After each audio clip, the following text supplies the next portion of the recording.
Hello and welcome, or welcome back to Theros, the land of heroes and hydras, monsters and gods. And this was not a well-loved format, but it's always kind of fun just to mix things up and go back to an old format like this. I will say the lack of removal and sort of solved nature of the format, that the heroic decks were the best and you build a Voltron and win that way. Yeah, it made it kind of stale after a while. But let's see what we can get here. Not all of it is so clear to me. The tricks are very good when you have heroic creatures to enchant. All the ordeals were quite strong. 2 basic land cards. I'm not actually sure if that's better than Leaf Crown Dryad, but that might be good. God's Willing, and this rare, what is this thing? You get to cast a card from your opponent's hand, although it's a bit slow. Right, so breakdown of this pack. I think Ordeal, Leaf Crown Dryad, and God's Willing are the best. So what is Leaf Crown Dryad? There's this bestow mechanic that you might be super familiar with or have no idea about. And yeah, it's these creatures that kind of attach to their host as an enchantment spell, and then when the creature dies, this thing is still in play as a whatever. Now, I would say the best decks in the format, if you could get good versions of them, were the red-white heroic deck, which was a little easier to get than the blue-white heroic deck, which is kind of maybe the best deck in the format, if you had a good version. Oh, this guy. I knew this guy was good. Look at the stats on this. 4/5 for 5 mana. Already fine. Reach is good. But then this monstrosity ability can really take games down. Monstrosity 4 makes this thing an 8/9. Yeah, I like that here since we started with a green card over some of this other nonsense. Yeah, that's just what stands out in this pack. You know, if we didn't pick a green card first, we could take one of those other options. But yeah, I didn't list green on the ability, on the list of best decks, but yeah, certainly it's fine. And if you get a bunch of Nessian Asps, which are commons, then you're gonna have a good time. The other deck that was quite powerful, or potentially powerful, was a Devotion deck to black. You get some, I don't know, cards that drain life or whatever, payoffs like Mogus Marauder. Yeah, not a great green card in this pack. Nessian Courser's fine. Then we have a few cards like Titan Strength. Certainly green does have some heroic creatures.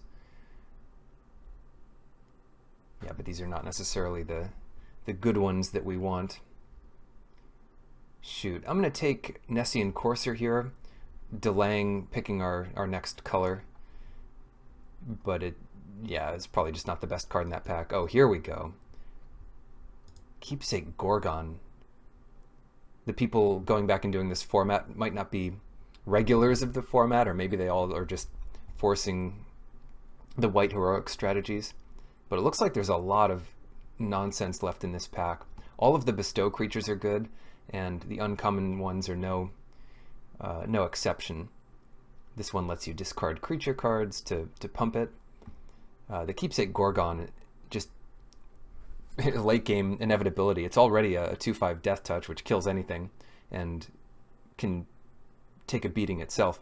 But then you monstrosity this thing and kill anything. Good removal. Yeah, I'm going to take that. I'm a big fan here. Maybe we'll open... Well, I guess we can't open double color gods because this is triple Theros. But we can always hope, right? Anyway, next pack. Good old Anvil Rot Raptor. If this was 3 mana, it'd be insane. At 4 mana, it's just not very good. What do we have, though? Returned Phalanx. If you are in blue-black, this is a solid card. We are not in blue-black. We're probably green-black. Horizon Scholar's fine, if a bit slow. The Triton... Yeah, Triton's fine, but again, it's just not in our colors. Forest Warden. Shoot. I don't know what to pick. You know, let's pick Horizon Scholar. We don't have a good early card for this pack, and, you know, the land isn't very good. Vaporkin. Vaporkin gets a curve going. Doesn't have any flashy abilities besides being a 2/1 flyer. But if you have a few of these in your deck, you can start doing a lot of damage early. Whenever another creature dies, tap the steed. So it's like a really bad grizzly bear. Sometimes your deck might need it. Rescue from the underworld. If you have time to set this up, you're going to get a lot of enter the battlefield value. And if you can monstrosity a card like Keepsake Gorgon multiple times over a game, it just becomes that much better. So we're still taking a lot of expensive cards for the deck. Hopefully we'll be able to pick up something to do early. Vulpine Goliath. I guess this card is fine. It's just, it feels very vanilla for 6 mana, and 6 mana is a lot. You know, it's still a fine card though. Running out of black cards, we've got a Fairies Band Centaurs, which is a giant creature, but we don't need too much more at our 5-drop slot. We really want cheaper creatures. You kill any flyer with this thing. Yoke Docks and 0/4. If we're going into like, I'll just take this. Anyway, if we're going into something like red, we could take a cheaper creature there, like a 2-headed Cerberus. There's enough ways to equip this to make it good. An expensive equipment here. Loathsome Catablepus. A nice little payoff for green. Oh, it's expensive and hard to use. I like Disciple of Phoenix here. Oftentimes this will net you a card, and you usually reveal most of your opponent's hand, and even if you don't reveal all of the cards in their hand, it's still usually fine. Splashing is not as easy in this format. Late to see Psychic Intrusion coming back. And it's any card, so they reveal their hand, so you get to pick a card from their hand, or their graveyard if their hand's not very good, and then exile a card and cast it and use any color for that. That's fine, I guess. We could take it 2/1 because we need something early, but I actually like Cutthroat Maneuver. And thank goodness some of these black cards are wheeling. Like Baleful Eidolon is nuts. You know, 2 mana 1/1 Death Touch is not a super great rate, but it'll always trade 1 for 1 with something. And then if you can get 2 activations out of it by bestowing it on some small creature, that's some good value. The Lampad's good too, but we're not shaping up to be a super aggressive deck yet. Happy to get our Eidolon. Ooh, another Disciple of Phoenix. Let me make sure I remember how this works. Target player reveals a number of cards from his or her hand equal to your devotion to black. So you'll always have at least 2 unless they kill us in response. And then you choose one of them. So, wow, this even gets lands. Yeah, this gets anything from your opponent's hand. It's great. Cool. Blood Toll Harpy, rather. Each player loses a life. That's fine. Lash of the Whip is a little slow. I'm going to take the Blood Toll Harpy here to make sure we get enough creatures. And Commune Wheels. That's the one green card in that pack. Finally, I guess Returned Centaur. I mean, we're not on the mill plan, but it is a creature. Commune gets creature or enchantment from your top 5 cards. Rarely will this thing miss, but it's 2 mana for the effect. It's not something you absolutely need. Oh, I remember Agent of Horizons. That was a nice finisher for a blue-green deck. Master of Waves is neat to see. When mono blue was like an amazing strategy in Standard, this was worth a lot more. I'm sure it's not worth very much right now. And come to think of it, this is a phantom draft, so we're not picking up any value out of it anyway. Even though I used 2 of my Theros packs to join, which are worth like 50 cents each or something. Yeah, Centaur Battlemaster. Another just really expensive green card that, yeah, once it gets going, it's kind of insane. So I'll take that here, and hopefully we can pick up some more stuff to get us to the late game. And we already have one trick at least, the Cutthroat Maneuver. Farika's Cure here. What's the other one? Soren's Bite or something, which does 2 and you gain 2 to target creature. Maybe Soren's Thing could hit a player as well. I'm not completely sure about that. Here's the mini Centaur Battlemaster, Staunch-Hearted Warrior. This heroic ability, whenever you target it with any spell, put 2 1/1 counters on it. Now the Battlemaster says put 3 on it at a time, so they, it doesn't take many spells before it becomes worth it. Basically 1 spell, and this thing is already a 4-mana 4/4.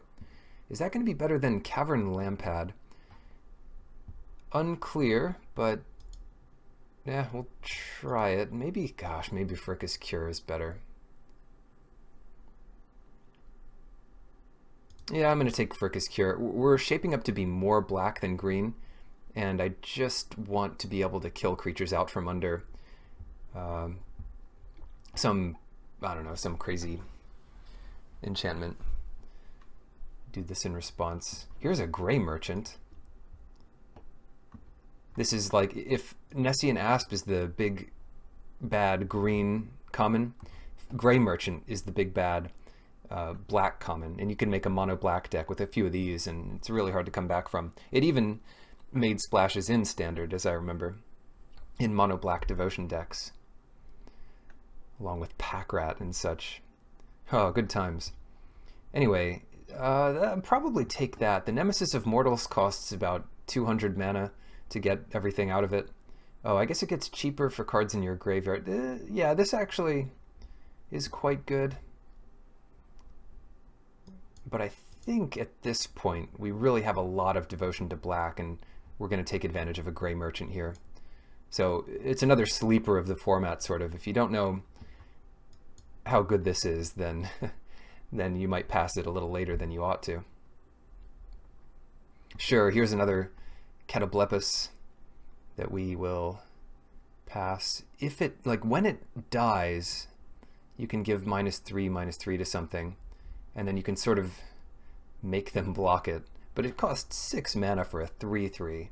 So even with those crazy other abilities, I don't know how good it is.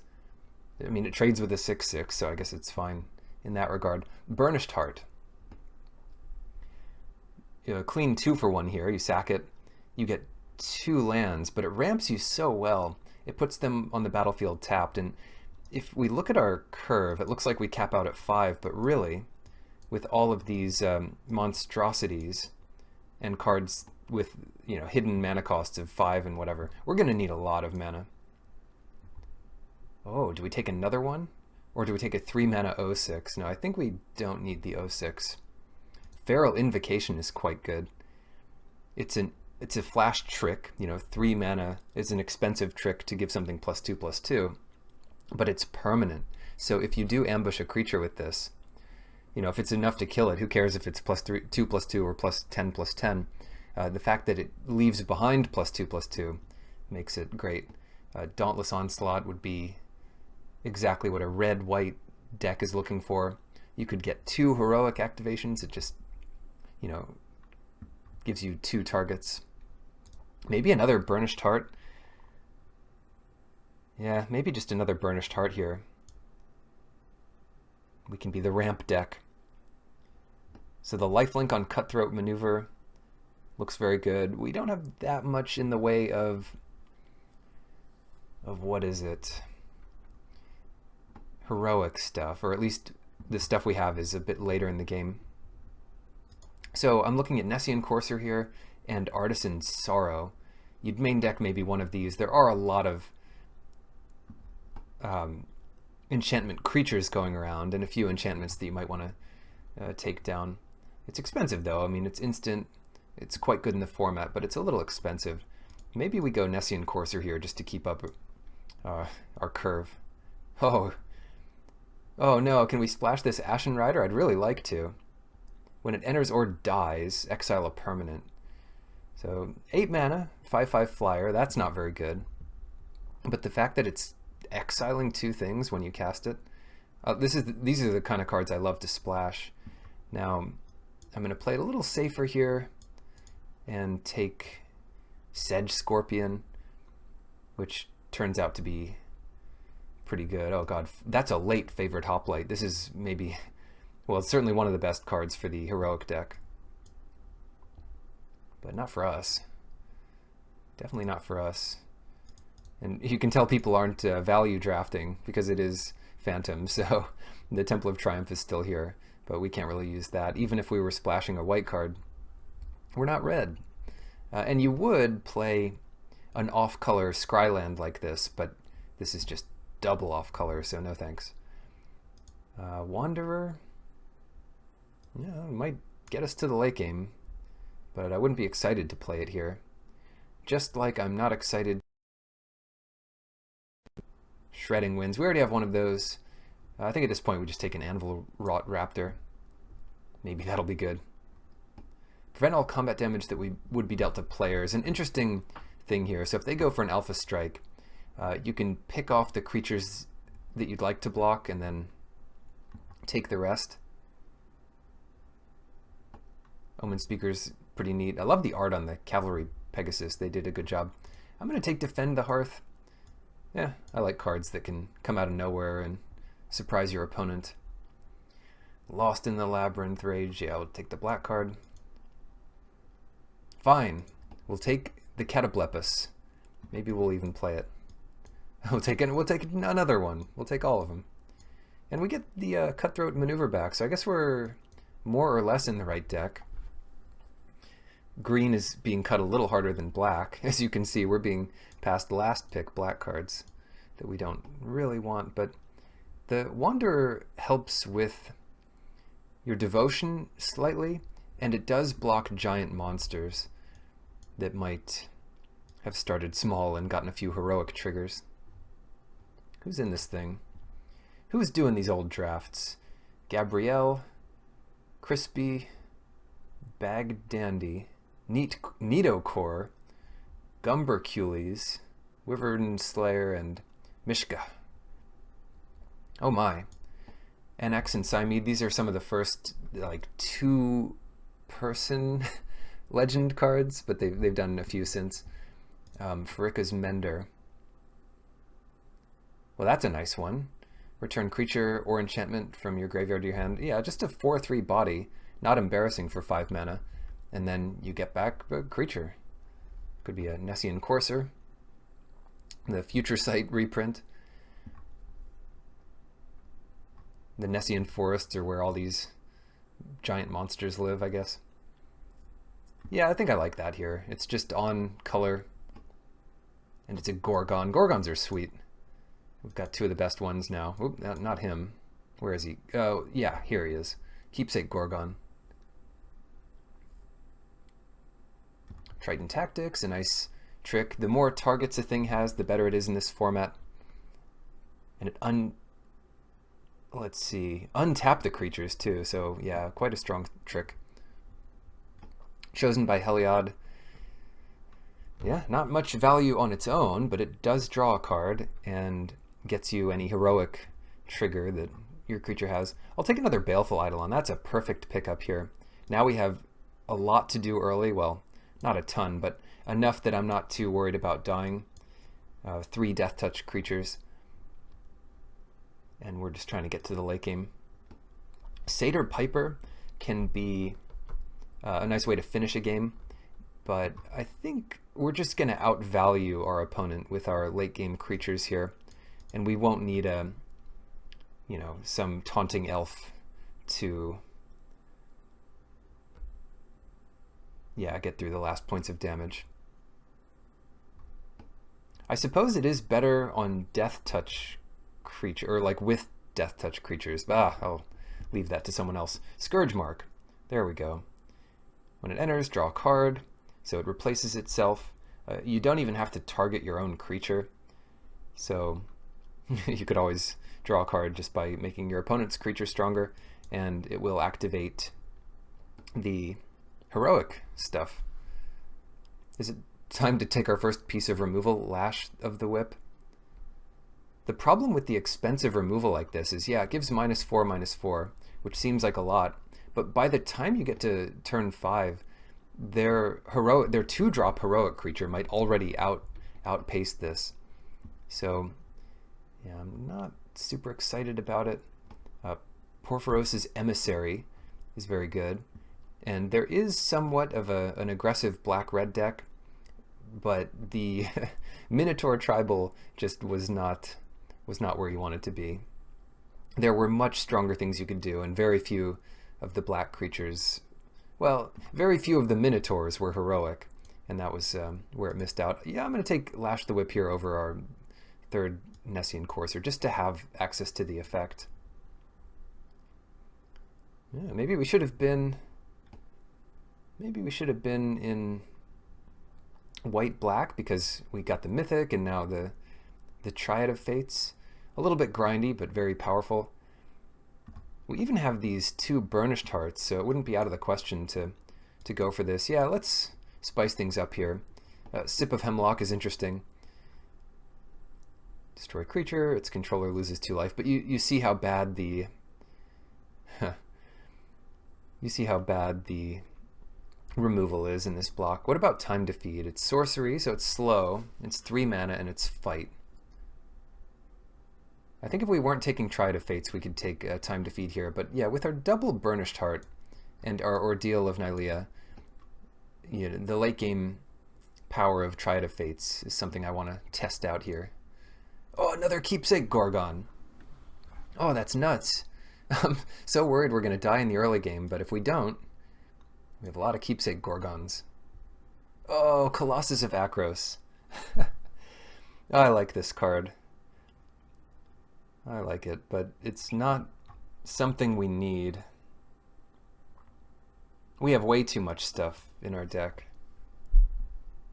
I think we don't need the Colossus. Colossus is great maybe out of the sideboard in a control matchup. It has its place. Yeah, I don't think our deck can really support it. Like, we have enough to do in the late game. Oh well. Even if we do have a bunch of ramp, cut the Blood Toll Harpy probably, because we're not super aggressive. Oh no, what did I take? Oh, I'll take it anyway. Shoot. I was trying to see what else was in the pack, but maybe we'll play it. If nothing else, it's a good sideboard option, and we don't actually... Yeah, we don't actually have much to cut here. Double Cutthroat Maneuver, cut one of those. Read the Bones is fine. Minotaur is pretty bad. Hunt the Hunter was good if you're splashing. I'm going to take Scholar of Athreos here. Very splashable, especially when you're splashing the white. It's a late game engine that just kills your opponent. You can activate this 2 or 3 times in the late game a turn. And the fact that you're gaining the life back is kind of nuts. So that's a very late Scholar of Athreos. And we can see that white-black is just pretty open, at least on part of the table. Revelry, the most splashable thing now will be the Ray, Boulder Fall. Now, it wasn't really sold on this card. It's a powerful effect, but it's a Bogarden Hellkite without the 5/5 flyer. So, well, that's why it's common, I guess. And here's the Minotaur Lord. You get a trigger for each of your Minotaurs when they attack to get 2 power. No thanks. Even though we might have a Minotaur or 2. Return Phalanx. Against a super aggressive deck, I could see siding in a Phalanx. Yeah, we need some cuts here. An early cut might be our giant Colossus. Like I say, that can come in out of the sideboard. And then... yeah, it would have been nice to have maybe one more Nessian Courser. I might have lost one of those for the Colossus, as I'm remembering it, but I certainly picked up something else over another Courser we could have had. Guardians of Miletus. Interesting. Stymied Hopes? I remember this card. a force spike with some value. Now, if you don't end up countering it, you still get the scry. But yeah, a little daze effect there. It's always fun stuff. I would usually play one of these and then side it out or something, but just to be cute. It always felt so good to counter something. Right. Building the deck. Now, we have a lot of mana sinks in the late game, and a few creatures we want to attach stuff to. Cutthroat Maneuver is probably on the weaker side in this deck. Yeah, it's just +1/+1 and lifelink to up to 2 target creatures, so it's a very expensive trick. 4 mana for all that. Scourge Mark and the like, those are going to be a bit better. Yeah, this is fine though. What do we have to target creatures? So we've got 2 Baleful Eidolons, which will be good early game, and they can target late game. We've got just 1 heroic creature, so we don't need to work too hard to make it good. We can target it with Lash of the Whip. Rescue doesn't really work. We can target it with Pharika's Cure, Scourge Mark, Order of Nylea, or 2 Baleful Eidolons. So we really don't need, Cutthroat Maneuver. What is this, though? Return Centaur? Maybe we can upgrade that into something. We have a lot of creatures, and this doesn't really go with our strategy, besides just surviving, I guess. Besides being a 2/4. Return Centaur. I mean, not a terrible card. It might help rescue from the underworld. Yeah, if we trade off our Death Touchers early, we're going to have targets for this. You target you sack a creature in play, and you target a creature in the graveyard. They both come back. So what can we do? Maybe we do play Asphodel Wanderer just to have 1 in the deck. I just don't see it being very good. Fellhide Minotaur, just a really bad version of Nessian Courser.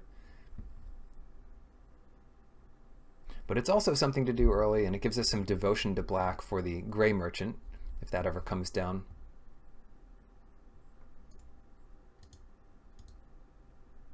I could see Guardians of Meletus just as a bridge in this deck. Just as something to do. Or we could bring in one of these poor Catablepuses. That's what I'm going to do. I can't decide, so let's just bring in the worst possible card and see how that works. Now we'll actively sideboard to make this deck better depending on what we're up against. Like, we'll know if we need a flyer or we need a 2/4 or an 0/6 after game 1. This is like 14 or 15 black cards, 7 green cards, plus an activation or 2, so 14, 7, 2. Do we need 2 white?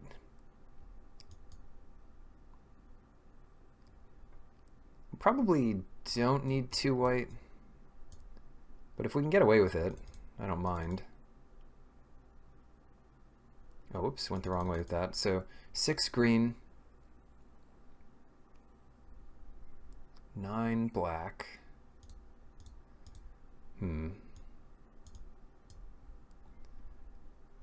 Our early stuff, we really just have 3 early green cards. And then some pretty heavy early black cards, like the Pharika's Cure.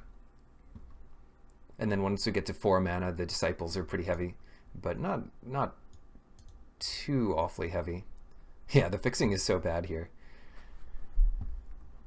6 should be plenty green, so I'm just going to add 1 more black to go 9, 6, 2. And let's hope we don't get crushed by some ridiculously fast heroic decks, because that is exactly what I think is going to happen. But if not, our late game is solid, and it can get even better after sideboarding. Round 1. Who's our first victim? I like this hand a lot. This hand means we're going to survive for a little while. And the power of our deck will come bail us out at some point. If we keep getting flooded here. Flooding in Theros, at least you can say that about it. You don't care about flooding so much. I'm just going to leave up Fricka's Cure here. If we don't have to play Eidolon on turn 2, I really don't want to. Oh, the mirror match. Wouldn't you know it? They're going to play their Eidolon. No, they're going to play a nice target for Fricka's Cure. No ramping for you. Ooh. Burnished Heart. I wonder about playing the Eidolon there, and then we could get one more devotion for our Disciple. But yeah, they choose what to reveal. It gets a card. Whether or not, you know, you have enough devotion to see most of their hand. You just get the best of their worst cards. This really is the mirror match. Sure. Or is this a good turn to block the Courser and then ramp up 2 lands? I think it is. We've got the time to do it, and we can just grab a white source or 2. Thin our deck out a bit.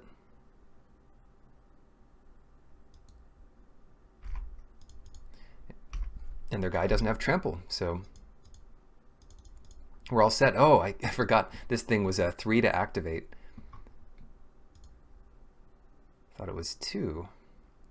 Yeah, I'm just going to get the Forest and 1 Plains. We really only ever need 1 Plains, unless we're activating our Triad of the Fates and playing the other guy the same turn. But we can be a little more patient than that. Whoa, Fellhide Minotaur. I'm glad someone's taking these vanilla creatures in Theros. Because it means I didn't get past them. Crispy. Oh, this person wasn't our draft. They were cutting us. Not very nice. They wish they had some lands. Oh yes, it's time. So they did miss their land drop, and that's unfortunate for them. And fortunate for us. How much do we have access to? 7 this turn. So that's not enough to do 2 of anything. So let's just do the big thing, Nessian Asp, and then we'll be able to make it an 8-9 next turn. Just ridiculous. Against their vanilla creatures, they, you know, and there's just no removal. There's no removal in black-green for 4 mana. Not that I can think of, outside of rare or something. Now, there are pump spells, though, so I'm not falling for this. I'd be much happier putting Baleful Eidolon on Disciple of Phoenix at some point. Because, you know, getting 3 damage in there doesn't... Whoa, Pelucranos, now that's a monster and a half. Each of those creatures deals damage back to Pelucranos. That's pretty cool. So Keepsake Gorgon is a very good answer to Pelucranos. Also, monstrosities for 7. So this game's pretty much in the bag. I will attack here. Should have played a land there, I guess, but thankfully we do have the 7 we need. And of course if they block, I monstrous and they lose everything. Or just about everything, but if they don't block...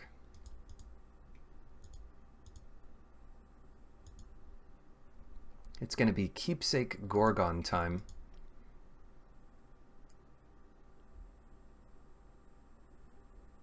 And that is not something they want to see.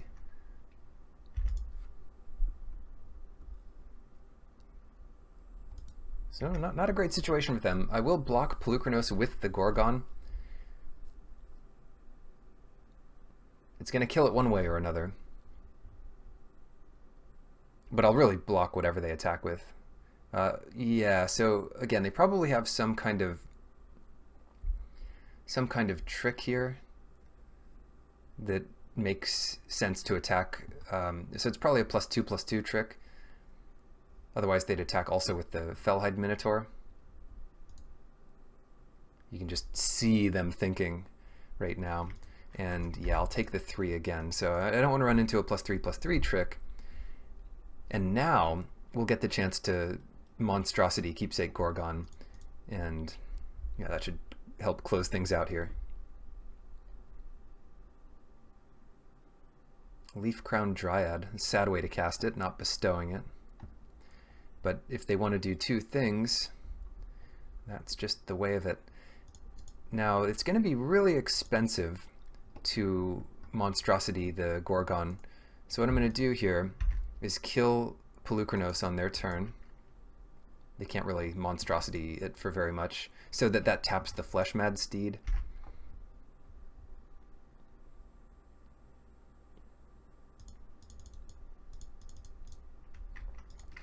Yeah, so once this thing gets its little monstrosity counter, it's the one-time effect of killing a creature. And Polukranos, while it doesn't have a huge mana pool to draw from, it still is the most scary creature out there. And this poor Fleshmad Steed doesn't get to attack or block this turn. I mean, this is the type of removal that's very good in Theros. Unconditional removal that takes multiple turns and tens of mana to activate. That's the good removal. There's no Doomblade or Terror in this format. Okay, we've got another bestow creature here coming out, you know, for retail price. And I think it's about time to start using these disciples. So we just shred their hand up here. We'll get their best 2 cards. Or depending on what we see, we could just use Baleful Idol on this turn.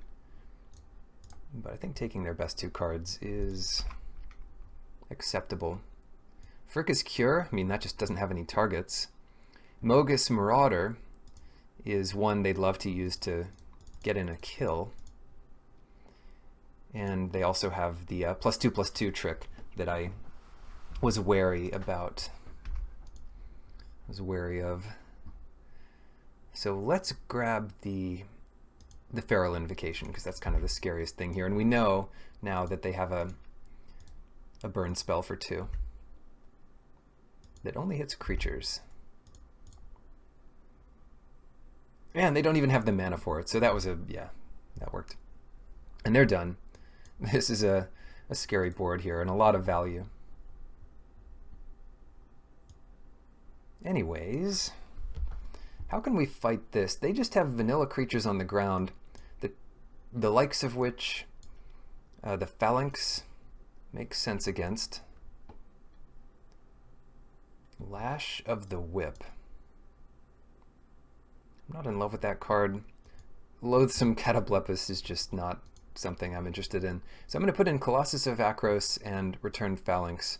That should be enough in the early game to keep us in it, and we don't need to worry about flyers that much out of black-green. Certainly black has a couple. They're down to 6, and this hand is totally fine.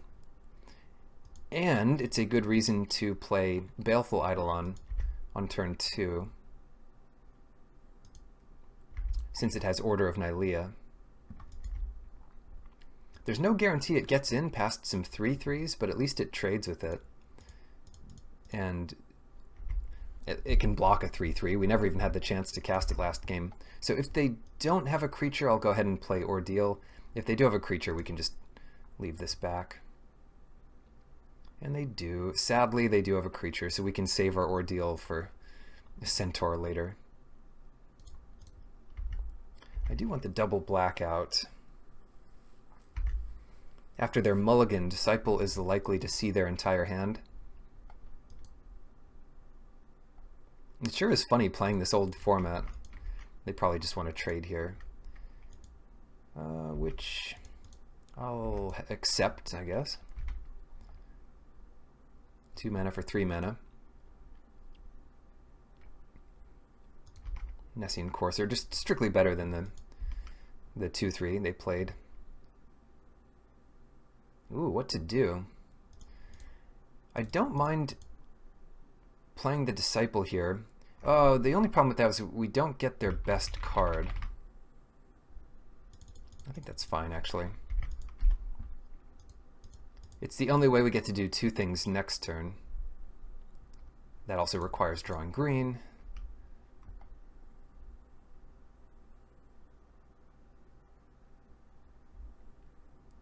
Maybe they'll show us a Pelucranos or something.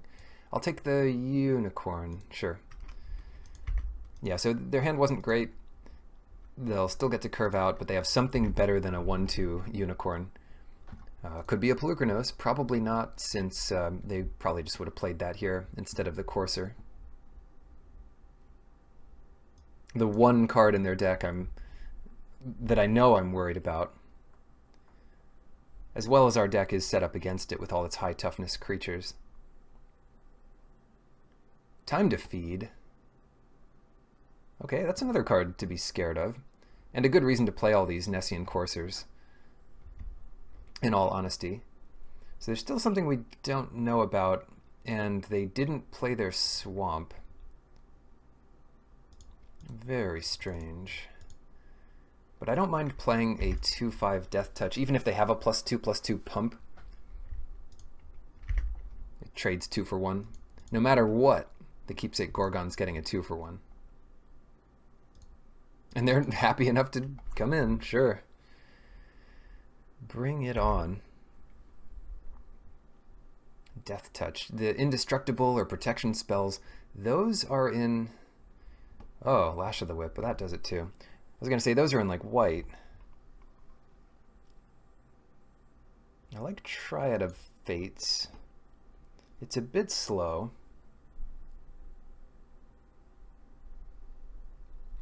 I forgot what this thing did. You put a fate counter on something, and then you can flicker something with a fate counter, or you can just exile it and its controller draws 2 cards. So maybe it's not as good as I thought. Certainly not terrible.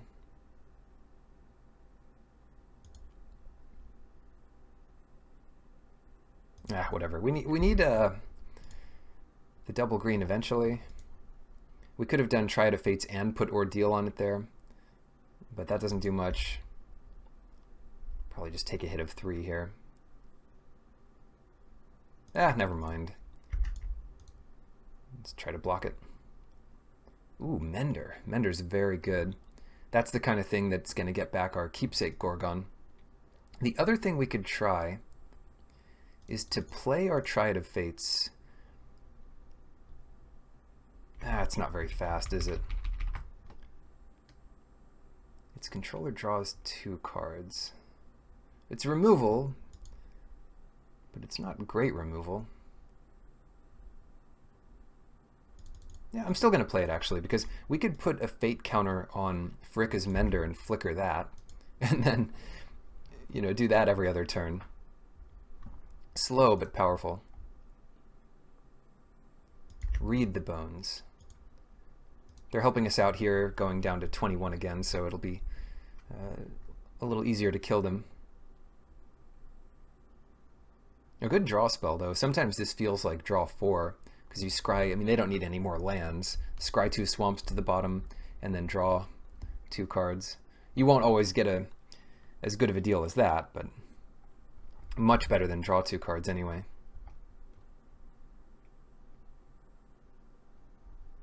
Well, the life loss is a real cost,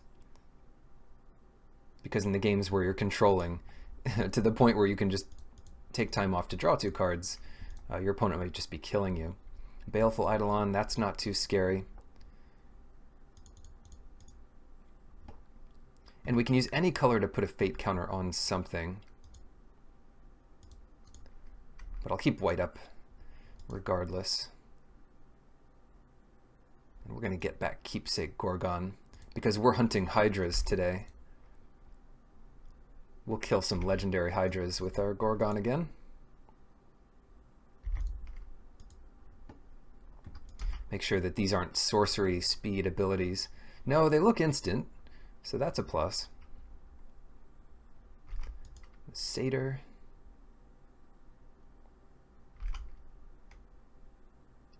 I wonder if they attack with the Eidolon. Guess they're not interested in that.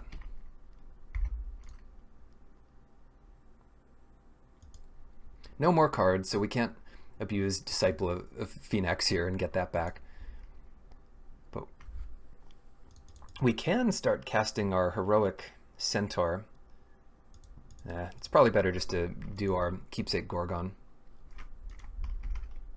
Put more fate counters on things. Here's the real combo. You use Keepsake Gorgon's ability to kill a creature, put a fate counter on it, then flicker it so that it resets and isn't monstrous anymore, and then you can keep killing things. And that's only 9 mana and 2 turns between 9 mana of creatures in 2 colors. Basically infinite. Yeah, basically an infinite combo. Fleshmad Steed. Yeah, that reminds me of the new horse that's like a 5/5 for 4 mana. Regardless, it's going to die to a Keepsake Gorgon at some point. Here we go. What are we killing? Oh no, I messed it up. I guess they're done. But I should have kept white open because the Triad flicker effect costs white. Well, either way, we got it. So, the power of Keepsake Gorgon. Round 2, we're on the play again, and a fine hand. We don't have the mana for Ordeal, but we don't even have the creature for Ordeal. So, can't really complain. This deck really does want to hit land drops, though. It's maybe not as good as our first opener, but it has Pharika's Cure. And maybe we can catch some heroic creature in the near future. No, it's well, not really a mirror match because we're mostly green. But it's going to look like a mirror match in the short term. That was even an interesting choice between playing Plains and Swamp there. But I guess if we draw green, we'd rather have the Plains in play. Probably not a big deal. And it turns out it just doesn't matter.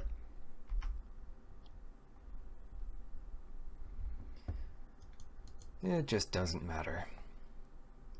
Come on, play something with 2 toughness. That is not it. Well, this is embarrassing. Hey, 5 mana 4/3. Given our hand, though, it's exactly what we need. So they get in for 3. The Heliod's Emissary is one of the very good uncommon bestow creatures. You just get to tap an opponent's creature when you attack, so it's like removal on a body that's hitting for 3. And if you pay 7, you just make something giant. Hard to kill. Sentry of the Underworld. Now this is a hard one to kill. I think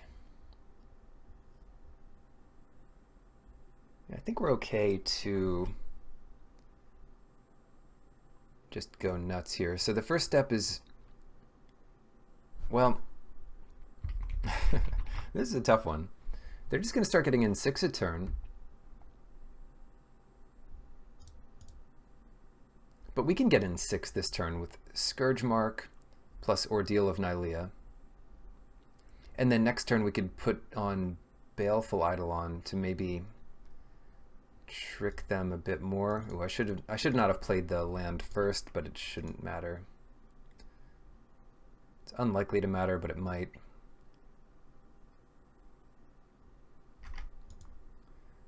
Cool. Disciple of Phoenix. We still need to put the order on this to get it past the Sentry. Now they don't have the mana up here to regenerate it, so that's not something we have to worry about. But in the future they can just minimize their hits from this to hits of 3 life. Cool. All in. I mean, this is the format of Voltrons, and they're supposed to be hard to deal with. Playing the Eidolon here doesn't make too much sense. They can just attack past it.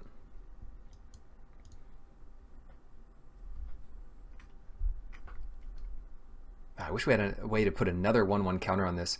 You want your ordeals to die as soon as possible. You don't get the full value if you put counters from other places. Like, you won't get all 3 counters from the Ordeal of Nylea, but the effect for taking 3 counters off it and sacking the Ordeal is always good in all 5 colors. Yoked Ox. Well, that saves him a couple life here by chump blocking. Good old Yoked Ox.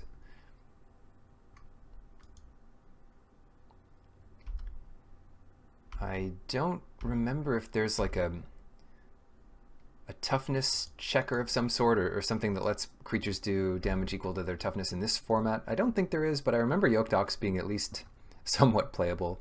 Maybe just a tribute to the speed of the format.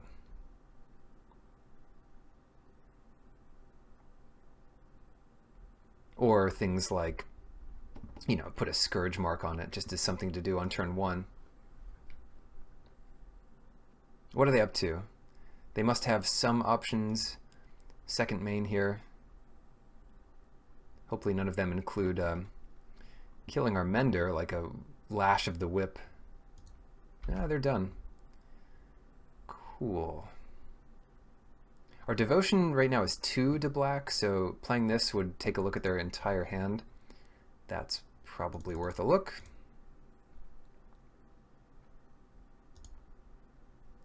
Yeah, let's cast the Disciple and see what's going on. Well, let's see what's going on over there, because we're dead in 2 hits. I mean, not counting the Pharika's Cure. So Pharika's Cure is actually going to be great here, even if it doesn't kill a creature. It'll give us an extra turn. So now they're wondering if they want to use their instant trick in response, but I guess they don't care that much. Whoa, Divine Verdict. That's a good one to know about. 4 mana, destroy our attacker. Then we have God's Willing. We can't beat this hand. This hand is way too good. We like definitely can't beat this hand. Yeah, I think we have to take attacking or blocking creature. That's the problem. And then God's Willing, it will protect whatever we try to kill with Pharika's Cure.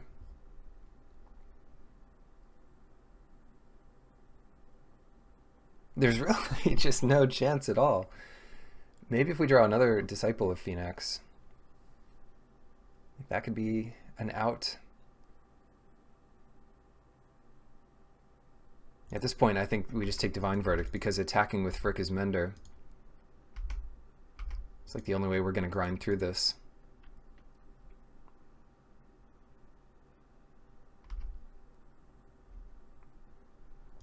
At the very least, their hand can't disrupt this. Sure, so they regenerate this guy.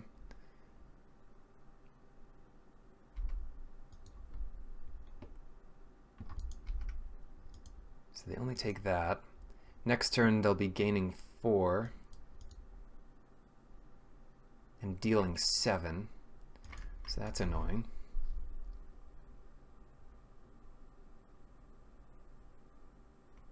Yeah, let's just pass here.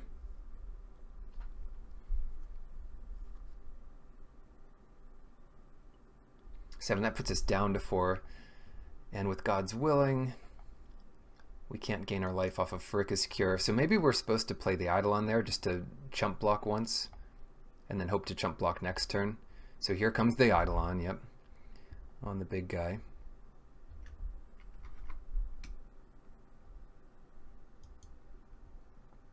And they played a Swamp. I think that was the land they had back in their hand. So we only know 1 card, and it is gonna save their stuff. Oh, here we go.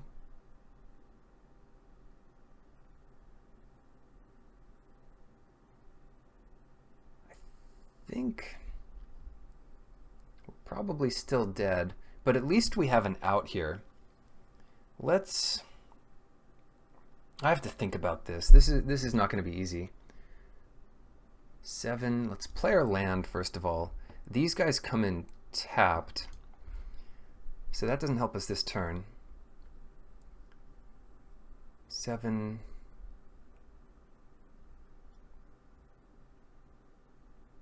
We don't have quite enough mana to do all this. We have to trick them somehow.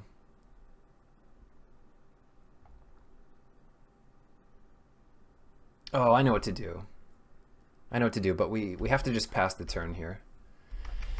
Yeah, I mean, this might be really good, or it might just buy us a turn. So they're going to tap down the Fricka's Mender, and we're going to block the Emissary with Disciple. They're going to give the Emissary protection from black in response to Fricka's Cure. This is assuming they have nothing else, because the Fricka's Cure would put us up to 6 life, and they don't want that to happen, and they don't want this thing to get tapped. So this is our best chance. If they don't use it, then we're screwed because the lashes are only out to kill the sentry. Hope they're not listening or predicting the future. Yeah, it'd be really savvy if they just didn't use it here. They say, yeah, I'm fine with that. I'm still gaining 4 life. Nice. We'll let them scry first, because if they think they're just winning here, then they might make a poor scry decision. And it's not like they're drawing a card. If they were drawing a card off it, we would want to lash the whip first to make sure they didn't draw a trick or another God's willing. God's forbid. Nice. All right, we took down the biggest threat of the game, which was this 4/4 lifelinker.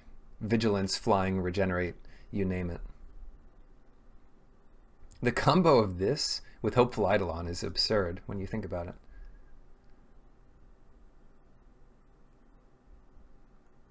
Well, shoot, I mean, we're still super dead.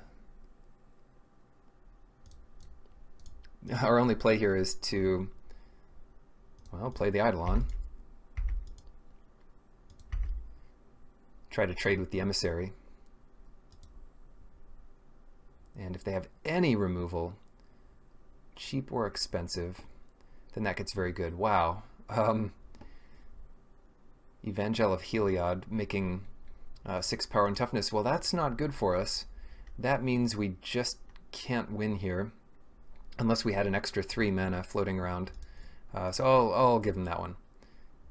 Yeah, well, let's give him that one. They got it. It was a tough one, but they got it.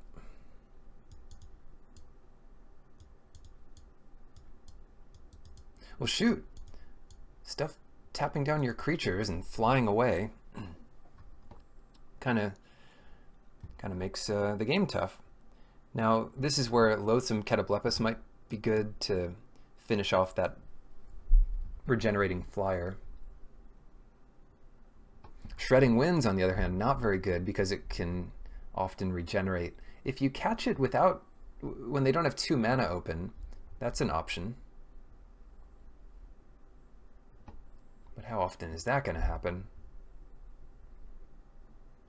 A lot of Death Touch early. Yeah, let's just keep it like this. The Lash of the Whip is very good here. It certainly was good that game. Oh no. Not a huge fan of this hand, but it does have prospects. We just need that 3rd land and some time. I have a couple turns to draw it, so, well, how are we doing? Can we draw a 3rd land? Yes. Very nice. And we have a little time. Little time goes a long way. So next turn, oh, that's very good. So we'll just attack here.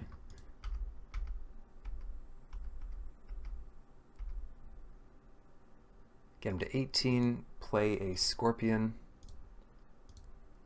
and then use the Burnished Heart to ramp us up to 6.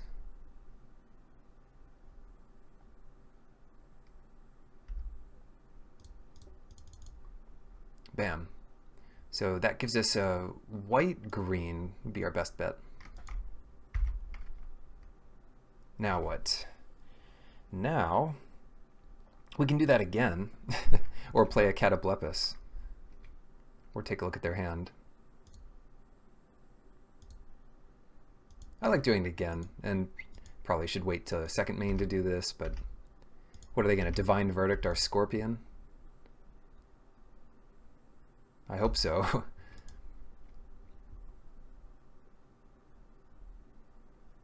They were thinking about it. Yeah, it is a sad day when Divine Verdict is some of the best removal in the format, because it's pretty easy to play around, especially when you take it out of your opponent's hand. Get that extra source of, extra source of black, and then maybe just another green.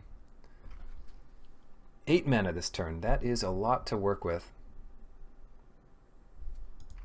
First things first, what are they doing over there? They're just not committing to the board at all. And I forget what the Wrath effects are in the format. I guess we'll know it when we see it. How about this? Courser into a bestow creature. It does put the permanent on the table, so it will increase your devotion for what it's worth. And that makes Disciple a bit better next turn. So they'll kill our Courser in response, and that's a nice use of that. But you'll see that this still resolves as a creature. And that was nice of Wizards to allow that to happen. It wouldn't necessarily be the case, because this is a target of the spell, and you are casting this as a spell with a target. So it should counter it if the target's removed, but that's just not the way it works. Cool. Now our said Scorpion and Baleful Eidolon are both completely dead. They're completely obsolete. So let's play an overcosted 3/3, which turns out to be good on this board. And I'm feeling good about our chances. We've got a little bit of devotion going. We'll play our Disciple of Phoenix and then get some more life off the Grey Merchant. And part of the problem last game is just not having enough life to survive another turn. Oh boy. Equipped creature has a 1 and tap and scry 1. Sure. And they have a few extra creatures lying around. That'll help avoid a flood for them, I guess. There are reasons in like the next set in the block to tap your creatures, but not really in this one. Inspired was the mechanic, if I remember it correctly. Okay, let's get down. Let's get down, basically. But yeah, let's get Disciple out to take a look at their whole hand. It's a good turn to do it. So are we going to grab a Divine Verdict? They have 14 Divine Verdicts in hand, and a Battle-Wise Valor. I'm going to grab the Battle-Wise Valor. Reason being, they could save their Evangel this way, and I want to make them block our Catoblepis. And if they use Divine Verdict on it, well, it dies, and then it'll kill Evangel. And if they use their other trick on it, that's also fine. They do have the extra mana for it. So 2 Divine Verdicts and 1 trick, protection trick. I don't even remember what it's called. So they didn't leave the mana up to do it, and I'll just use this to kill the Evangel.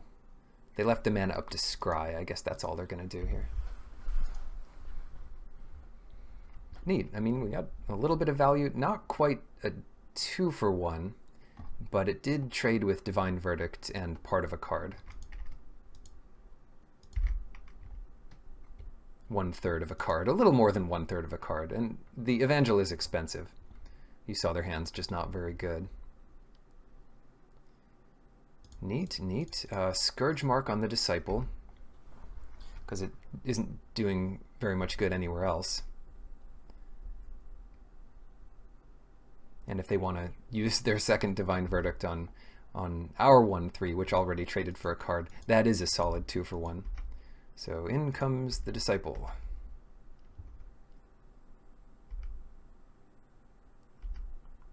Yay, damage. And then in comes the Keepsake Gorgon. That's part of the reason I'm not so worried about the Divine Verdicts. We're going to win this game sitting behind a wall of Gorgons and things that never need to attack.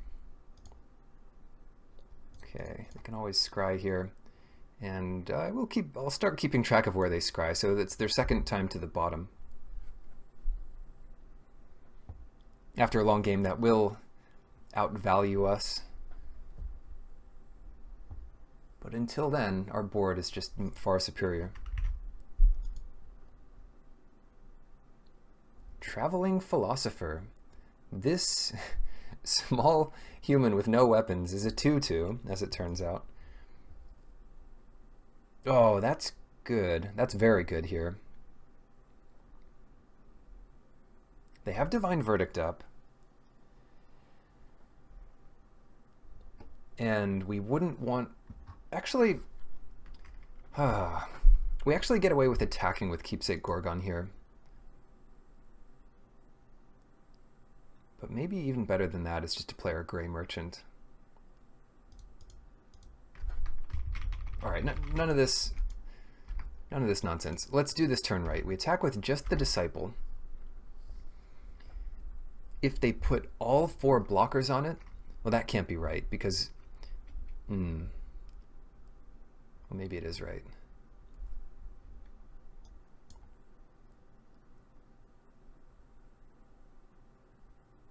Okay, I like this turn. What we're going to do here is activate Keepsake Gorgon to kill the soldier. Now, they can save their soldier by using their trick or Divine Verdict, but then they would still lose Traveling Philosopher.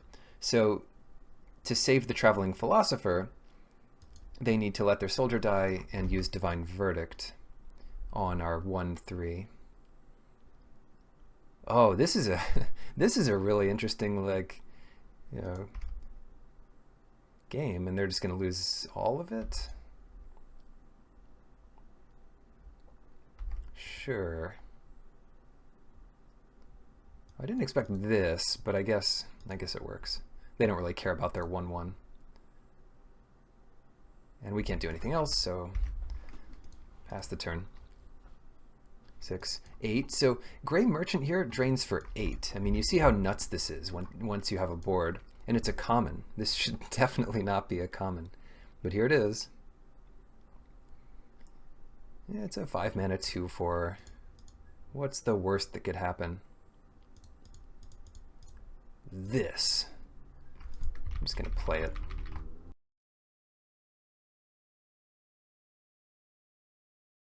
We even have some extra mana up for Lash of the Whip, if that's going to come into play. Do this before we attack. And now I don't care about the Gorgon. It got its value. Let's get in there. Everybody come in. Because Scholar of Athreos will just... oh, they're scrying before blocking. Yeah, maybe not. Maybe that's not your best play. Because they should trade off with a Death Toucher at the very least. And how many Scholar activations do we have next turn? A lot. 2. Oh, no, 3. Because we're playing it this turn. So they're just super dead, right? No, they have Divine Verdict. So we're losing our Keepsake Gorgon here. They might even save their Bronze Sable or something. Okay, Divine Verdict. And do they save their thing? They probably will save their Sable. It gives them an extra scry here. Then they go to 4. Yeah, I mean, they're in bad shape. Let's be fair. 10. Drawing a land doesn't give us 4 activations of this, but we already have 3. So when you're flooded in the late game, this is just lightning helix every turn to your opponent, which is kind of insane. It doesn't even target them. It's each opponent. And you gain... So in a multiplayer game, this is even better, and it's already insane. Theros block a 2-headed giant sealed. Pack your Scholars of Athreos. Anyway, yeah, I mean, you can see why it's worth splashing. Is Colossus of Akros worth playing here? I don't think so. Hopefully they can just draw poorly again, and we don't have to worry about it. But it's still a bit slow. I'm going to take our mid-range version, so we don't have to go down to 06 walls, but we also don't have to play our Colossus. Regzo. All right, game 3. It's all down to this. All down to this, and it's just a matter of who draws better, right? Yeah, I hope they mulligan, because we're definitely not keeping a no-lander with no 1-drop. And they're down to 6. All right, gentleman's mulligan, or at least a mutual mulligan. We have to keep this. We'll scry anything to the bottom except a forest or something we can play early. Even our Gorgon there has to go. Forest is good, though. I guess if I knew forest was next in line, we could have put that Gorgon on top, but there's other good stuff in our deck. And the game's completely unplayable with this hand without that first forest. The good news is the Philosopher does not beat a Courser in one-on-one combat. And they have a Witch's Eye, so that'll slow them down. They're on the play with a mulligan, and their hand is largely ineffective. That's a great draw, too. The Scourge Mark lets our Courser get past an 0-4.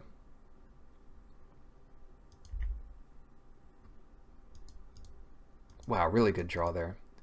They're going to scry on their main phase. That just doesn't make sense unless they have like the 0-2 enchantment that draws a card. They might have been embarrassed that they didn't have a stop on their upkeep to try to draw a land. But, you know, just a slight misplay there. A little scary about attacking into the Philosopher. It could also mean they just have a trick here. Let's say it's a regular +2/+2 trick, then Scourge Mark would be good to play first, but we don't have to get too fancy. We'll offer the trade of our Courser and some good trick, and if not, we'll just play another Courser. Simple enough. I mean, it looks like they have a pretty bad draw. They did like their top card, though, so I'm imagining it's a land. Yeah, it was Plains. And we might see a 3/3 here, or moving the Witch's Eye. Uh-huh. Right. The best bet is just to attack with both. One will get blocked by the Yoked Ox regardless, and the other one is going to get through. So we could get one more damage through here with Scourge Mark, but the Lash of the Whip really protects from a trick. And, you know, they don't have mana up for Divine Verdict, so no worries there. Yeah, let's just do the old post-main, or the second main Scourge Mark.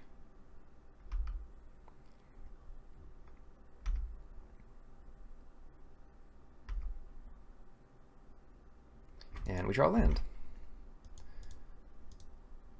So still hoping they draw poorly for a bit. Sentry, that is not called drawing poorly, but it does fall to our Lash.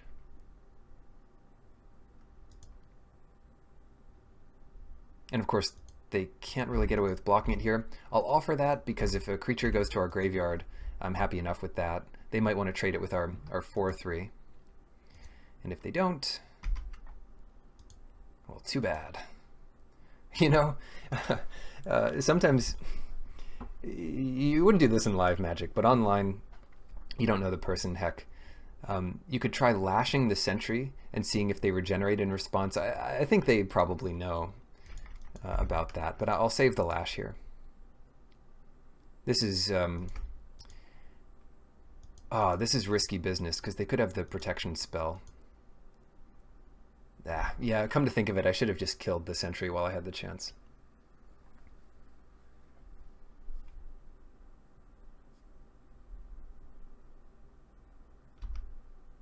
They're still moving around this Witch's Eye at every opportunity and not attacking with their Vigilance Flyer.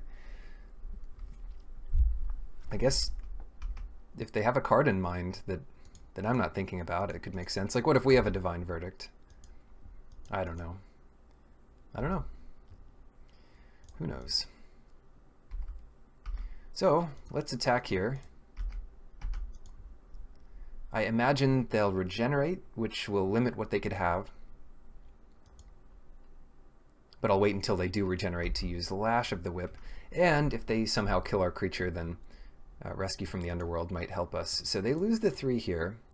I'll always yield to that. Lash the Whip. And here comes, bam, the protection spell. God's Willing. So, pretty good, pretty good. Pro black.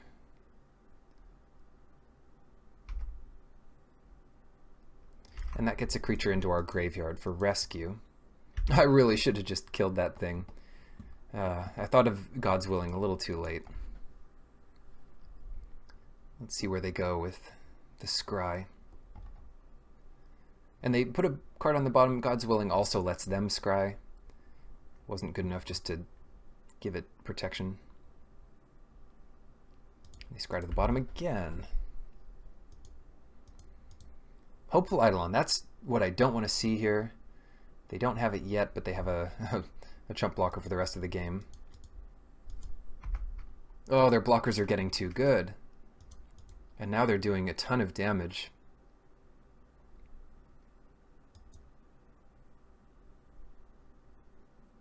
Oh, this is not good. Not good. All right. Mr. Battlemaster coming in. I'm tempted to attack with the Courser to see what happens. But they obviously just have an 0/4 block, and if they know that blocking with the Sentry is better, then they'll just do that. Fricka's Cure might give us a little life here. Or it could give us 2 life and make the Battlemaster a 5/5, which is still blocked by the Wanderer. Fortunately, the Wanderer costs 3 to regenerate, so if they block with it and regenerate, we can kill it with the Cure. There is a cure for that. Alright, here we go. Oh, the reach on Nessian Asp. This is so good. Anyway, let's come in here. Let's just come in here.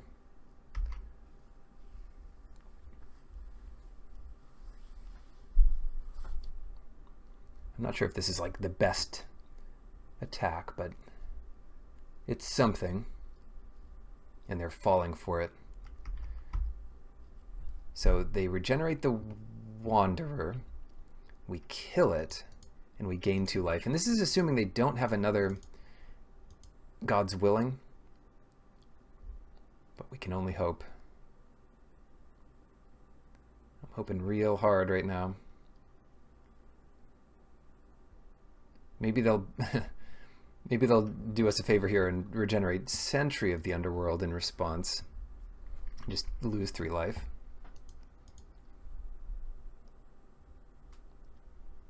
But even if this attack goes really poorly for us, somehow, we still get Nessie and Asp in play, which is going to be a real pain in the asp. They do have another one. What is going on? They get a scry. They get a couple scries out of this, because they have the 1 mana up for Yoked Ox and Witch's Eye.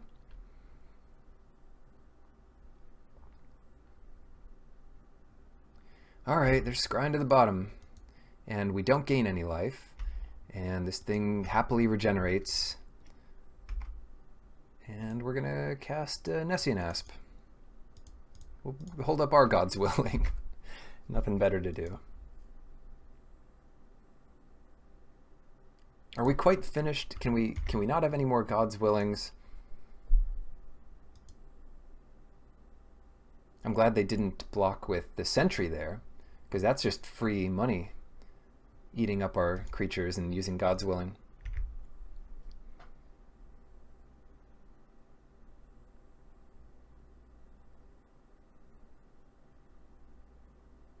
We tried really hard. Let me read Rescue from the Underworld again.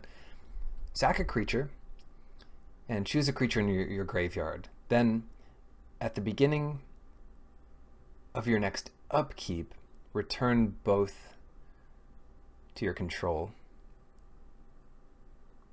They don't come in tapped. And then exile Rescue from the Underworld so you can't go infinite or do some weird thing. No combos. But our best play here is just to get back a 3/3. That's all it does. And like, yeah, it is an instant though. That's worth bearing in mind. Like if we chump attack things in and they regenerate the Sentry, we can use it. So our creature's going to die anyway. They've already paid the 3 life. So yeah, it's kind of just like getting 2 creatures back. And if one of our actually important creatures like our Nessie and Asp dies, we can get that back. Alright, pause here. Alright, action. Death Touch. Death Touch. 8. So they don't want to make this trade. They really don't. Believe me. But they're going to block the Sentry, and then what we can do is hold up Rescue from the Underworld. The other thing we can do here is put Ordeal of Nylea on the Battlemaster. That gives this thing 4 counters when it attacks. Sack the Ordeal, and then we hold up Rescue from the Underworld.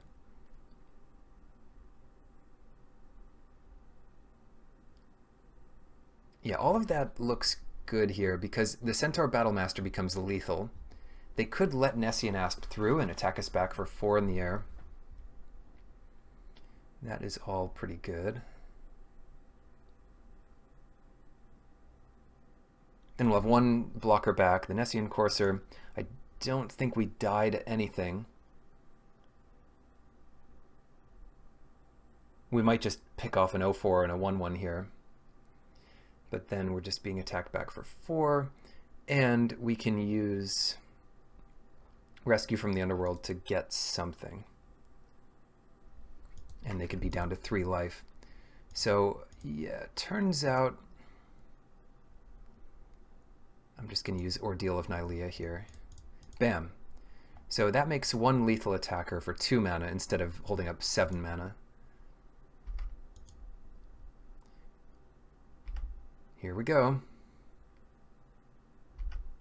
Oh, the other thing we could do is attack with everybody.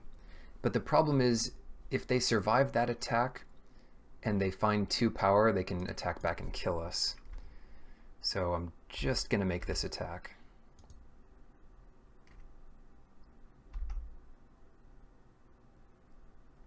And let's grab a Plains and a Swamp. Yeah, every time you attack with the creature under the Ordeal of Nylea, it gets a counter. And if it has 3 or more, then you sack it. It's just the but especially good in a format of heroic creatures that have their own buffs like this. Alright, I'll take it. And they lose 2 creatures here. They save their regenerators. And they don't actually take any damage. So this could have happened even if we held up the mana for Nessian Asp. I can't be too sad about it. I wish our guy had Trample, but what are you going to do? Getting back the 3/3 doesn't help so much.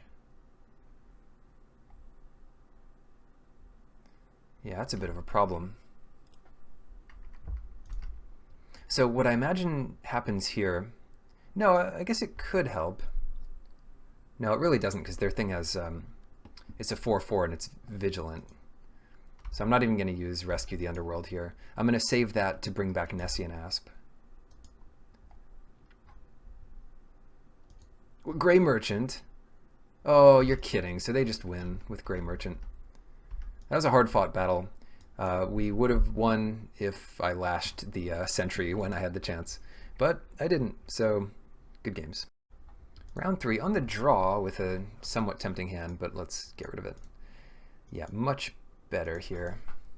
Sedge Scorpion, and I'm not looking for a Lash the Whip yet. White mana, or any mana, is the first priority. So this is a real sample of Theros here. We're playing all kinds of different decks.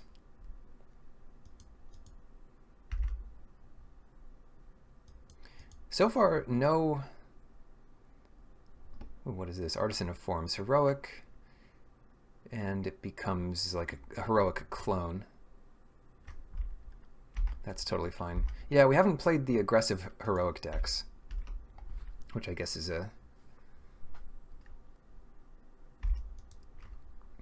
whatever.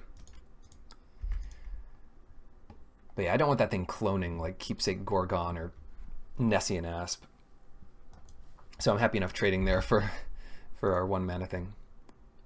Although, it doesn't give us much to do until we get up to 5 mana.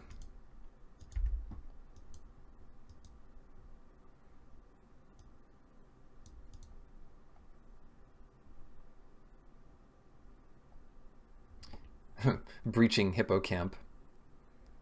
Why? Why is this a card? Untap another target creature you control. Like I don't know. They're not even flashing it in. They don't care. Say, this stupid horse. I'm just going to play it. Horsefish. What a sweet trick. The other thing is the ability here doesn't really count for heroic triggers because it's a trigger. It's not a spell.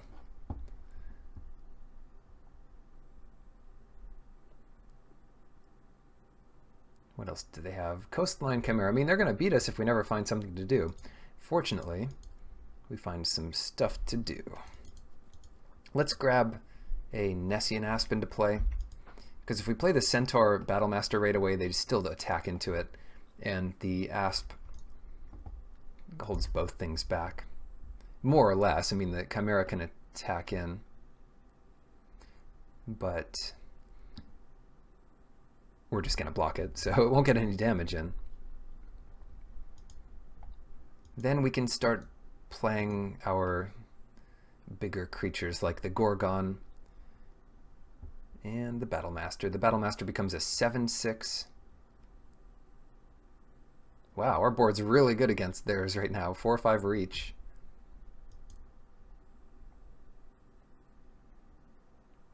Here we go. How to start this?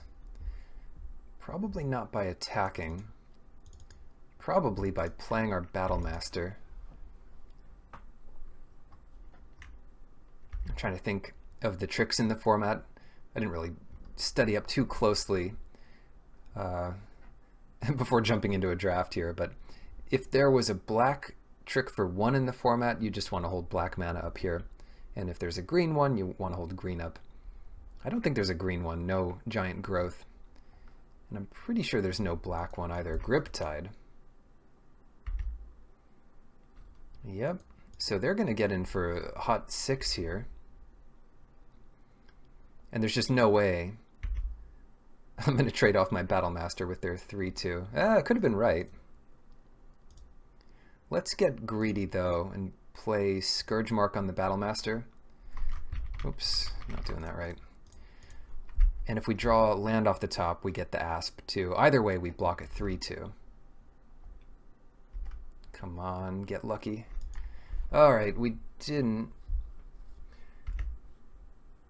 But I think that's okay here, just to leave back our Battle Master.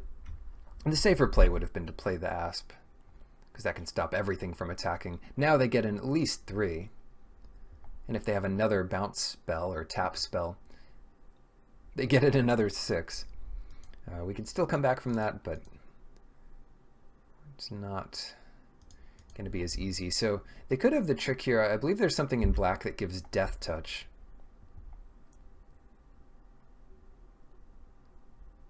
And it might even regenerate it.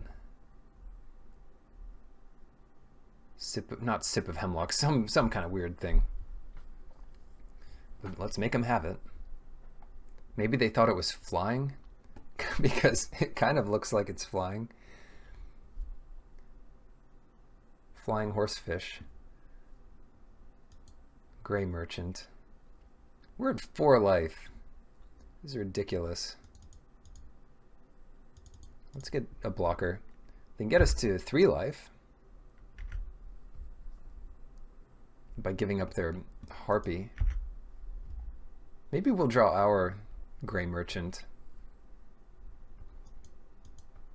and gain 3 life back. Don't play another Gray Merchant. Thank goodness. They get to take our best card. Unclear what that is. Like if the game goes late, Scholar of Athreos is our best card. If their card's really good, Disciple of Phoenix is really good. And both Keepsake Gorgons are really good, so we're not going to have enough time to do both, I imagine. Not an easy pick.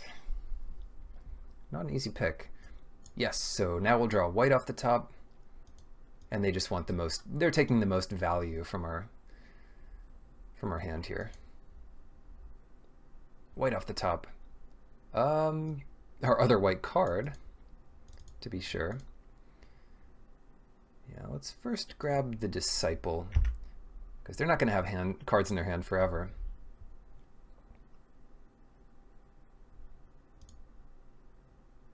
Yeah, I guess we want a 1-3 in play. Stymied Hopes. I like this player. They're trying to force spike us. I'm surprised they didn't get us. It's one way to get it out of a hand. And now we have enough blockers for the ground creatures. They can still only really get 1 damage in here. Thoughtseize us? Take our other Gorgon? Puts the Gon in Gorgon. Yeah, and then we're live to draw white and claw back into this game fairly easily. So there goes both Gorgons, and we can walk them back from the underworld if we draw certain cards. I'm just glad we have this Asp. Yes, Burnished Heart. Slow, but it will do the trick. 2 basic lands come in tapped. So no use doing it now. Might use it as a blocker.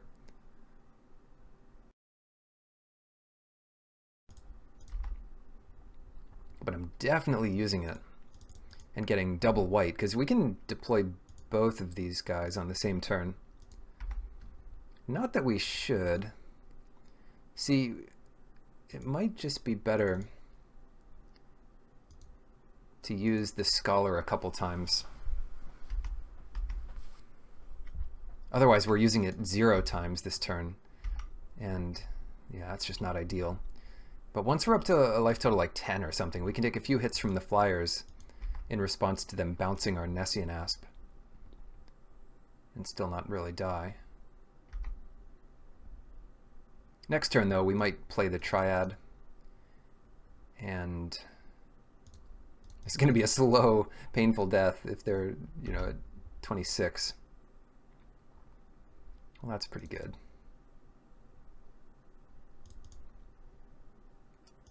Triad of Fates. Maybe it's time to attack for 7. Like, we could die next turn to something like another Gray Merchant, or a bounce, or, you know, some kind of bounce on the Gray Merchant. So if they trade off here, that can be pretty good for us. The way they would do that, they block with like Coastline Chimera, Gray Merchant, and Returned Phalanx. They're not going to do that though. So we probably lose to Gray Merchant. In response, we could kill 2 Devotion, but we'd still take 7. We could gain 1 life. Well, here's hoping we can gain a little more life. Ordeal of Nylea. That puts the pressure on even more, because we'll get more mana, you know, we'll get a couple swamps here. And if we untap, we're going to be using Scholar of Athreos. Let's see, 3, 7, 8, 9, 10, 11. 3 or 4 times a turn. Hard to deal with, and this Centaur is definitely getting some solid hits in. Swamp, swamp. Take 11? Or chump, because at this point they don't want to trade their whole board for some of this nonsense. Are we out of range of a Gray Merchant now? 4, 5, 6, 7. Yeah, I guess we just are out of range of another Gray Merchant, so that's good news. You know, assuming we can gain 4 life here. Thassa's Bounty. And mill us. Well, I never. Oh, they're milling themselves. Sure, they don't get much. I would say Thoughtseize is a good pull, but again, this isn't this is a phantom draft, so you don't get to keep anything. So, sorry, Triad of Fates. This is the last match I'll ever play with you.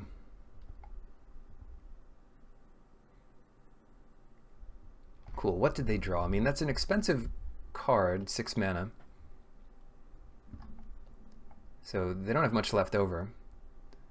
It's funny they're playing the Chimera without any white, but really that's that's not why you play Chimera, to block additional creatures.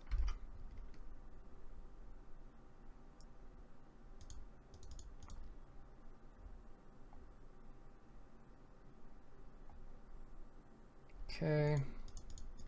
Yeah, now they're basically under the Abyss and just losing a ton more life from everything else going on. At this point I could start attacking with Nessian Asp, but again, there's no real need to do that. 12, we're hitting, if they take this hit they're dead, so they just still have to chump. Now I could see them sacking Gray Merchant to do some graveyard shenanigans like we have. But it's just not going to be enough damage here. They need like 2 Gray Merchants or something. And then they have a good chance.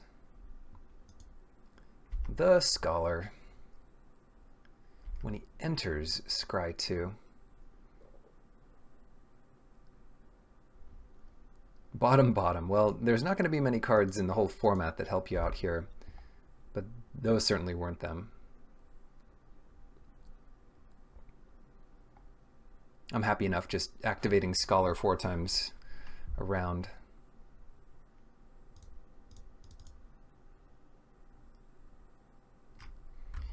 Let's do it this way. 1, 2, 3, bah.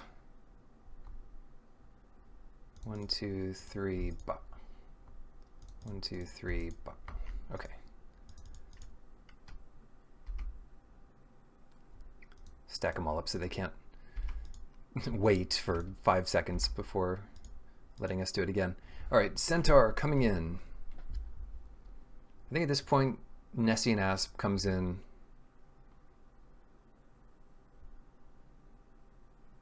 Nah, never mind. I've changed my mind.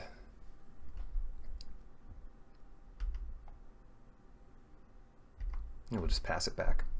I don't want to have to use 7 mana on Nessian Asp when they could just block with 2 things.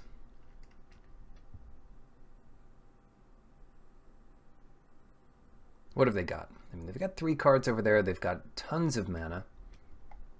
They've got a healthy, full graveyard with all kinds of neat creatures. So what's it going to be? All right, they're tapping. Baleful Eidolon. It's going to give Death Touch and some other stuff to this respectable flyer here. We don't want that. Maybe we're fine with that, actually. Yeah, it's not lifelink. I mean, I would have taken down a lifelinker, but yeah, I'm not too worried about this. We can also put a fate counter on it. Yeah, I mean, I don't really care about this. Take 5. We can't take too many hits of 5 because we're not gaining life that fast. But we can take 1 hit of 5 and we don't have to worry about blocking it. But the flicker will work well on it because it'll shed all its enchantments. And we'll have 1 mana left over after going to school this turn. Oh, I forgot to do it. 1, 2, 3, hut. 1, 2, 3, hut. I always yielded to it, so I guess it kind of defeats the purpose. But yeah, let's get the fate counter going. It's also a good insurance policy on creatures you want to keep around. We could put a fate counter on Scholar, so if they have some sorcery removal, we'll hold up Triad to bounce it.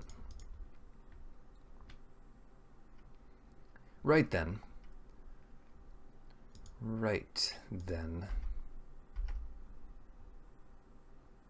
Coming in. And you know they have to block.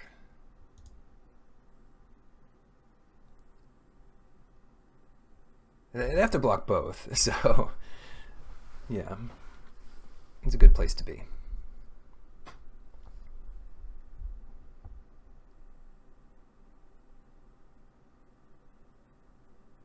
Sure, I'm fine with that.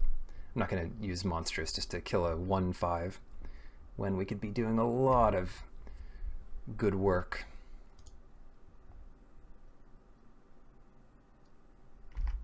With our extra mana here on Scholar. Oh wow, they're coming in. They're even gaining some life.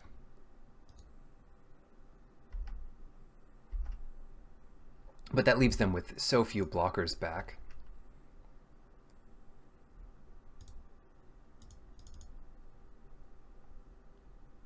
And no way to block multiple creatures. See, I told you the white would be good on that.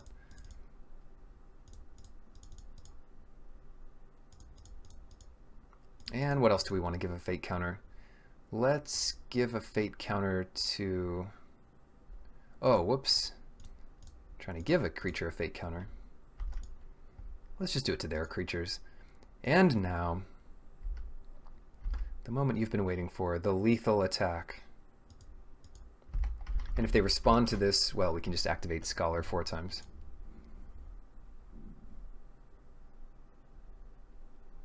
Does that do it? They're at 4. There's like the lifelink trick in black. Farika's Cure.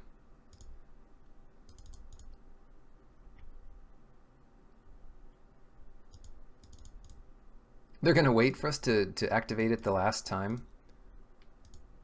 Then they're going to kill it. Nice. I guess we should have just done that like twice. Let Farika's Cure resolve and see if they can deal with our 4 or 5. But yeah, a lot of options there. Now this player has flyers that we might want to deal with. So Anvil Rot Raptor gets better. That's gonna be able to contend with their 2/2 lifelinker. And I don't really want to use Blood Toll Harpy because they'll win that race. What else do we want? Rescue. Any graveyard hate? Because they've got that Gray Merchant, and that thing really did a number on us. Burnished Hearts, obviously, those are good. Battle Master's fine. Catoblepus, that... Nope, get out. He's no good. He's good that one game. I mean, it was okay that one game. It still cost 6 mana and was completely clunky. But it traded. Sure, I like this hand. We'll keep this. It's got all of our colors of mana eventually. And some other good stuff, like a Gray Merchant. And this is not the scary fast deck that we're worried about.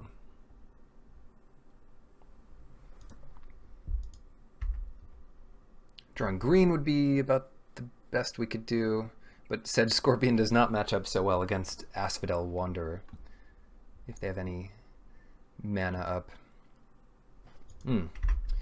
Not doing so well so far. Burnished Heart gets white-green. That should fix us for a long time. Unfortunately, Artisan is not entering the battlefield. It's just becoming a copy. So copying something like Gray Merchant only really helps future Gray Merchants with the 2 extra devotion, because it's just a complete copy. Yeah, it'll copy the mana cost and everything. It just also gets this heroic ability.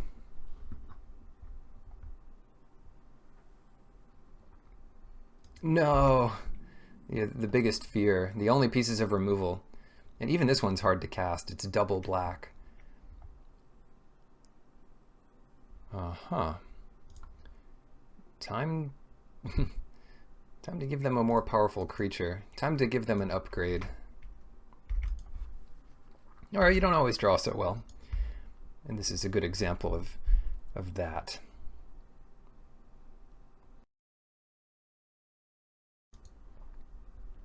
Whip of Erebos. So I just gave them more life too? Where's the enchantment removal? That's gonna hurt with the multiple Gray Merchants. But we find our thing. It gives them lifelink, not death touch. So at least we have that going for us. I'm gonna play the more expensive thing here, Triad. Which is actually a little easier for them to attack into than the Scholar.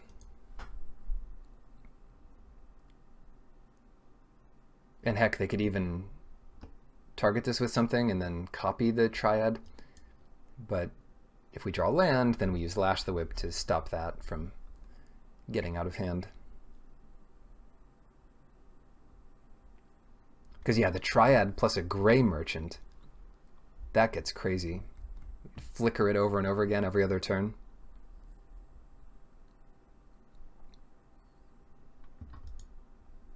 What are they up to? Okay, they're playing a swamp here, and they just want to gain a life, I imagine. If they have nothing better to do, they'll just regenerate this. Gain the life. And somehow we're at 12 already. I guess it'll teach us to draw poorly. Huh.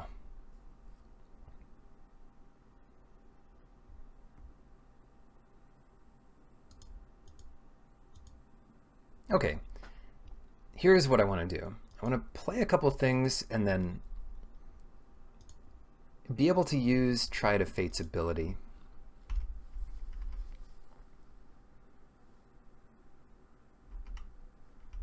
Instead of doing something like Mender, which could be very good for next turn. This is good enough, I think.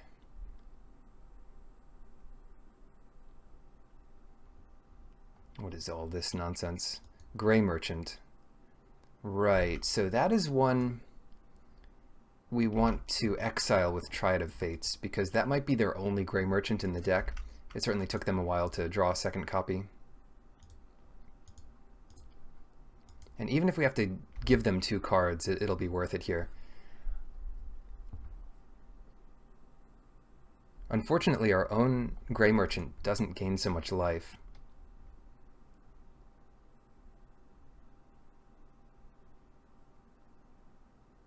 But it gains 3 life here, and that's not nothing, and it's going to start getting good later in the game. Oh, we have to be careful here. It's the black version that lets its controller draw 2 cards. I'm not going to mess around too much here. I'm just going to use this exile their Gray Merchant forever. They draw 2 cards, that's no problem, and we'll play our own Gray Merchant. So this turn, we should be safe. If they actually have a second copy of Gray Merchant, then we're still alive, and eventually we can deal with that too.